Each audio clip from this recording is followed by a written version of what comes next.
వేలు లక్షల మంది పాల్గొనే సభలలో పాల్గొంటుంటాం, ఉపన్యాసాలు ఇస్తుంటాం.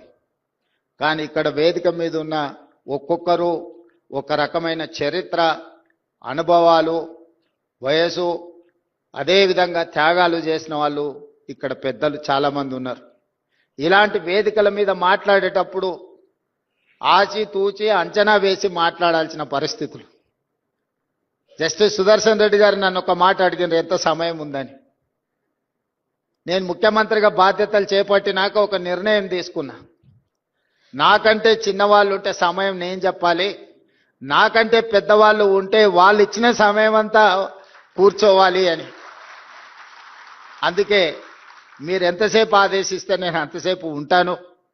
మీరు ఈ సమాజానికి ఇవ్వాల్సిన సందేశాన్ని మీరు ఇవ్వండి.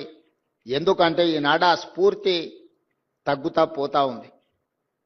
తొలి తరంలో ఒక బూర్గుల రామకృష్ణారావు గారు, పివి నరసింహారావు గారు, రావి నారాయణ రెడ్డి గారు లాంటి వాళ్ళు మనకు స్ఫూర్తినిస్తే, మలి తరంలో జైపాల్ రెడ్డి గారు, జస్టిస్ సుదర్శన్ రెడ్డి గారు లాంటి వాళ్ళు మమ్మల్ని ప్రభావితం చేస్తున్నారు.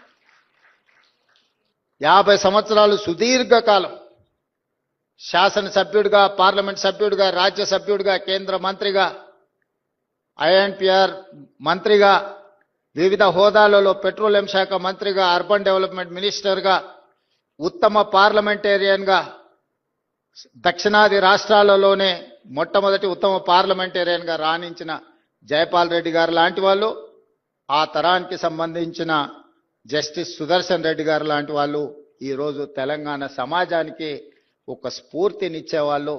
అలాంటి వాళ్ళు పాల్గొన్న సమావేశాలలో పాల్గొని వారు చెప్పే వారి అనుభవాలను వినడం ద్వారా పరిపాలనలో నిర్ణయాలు తీసుకునే సందర్భంలో అవి మాకు ఉపయోగపడతా ఉంటాయి.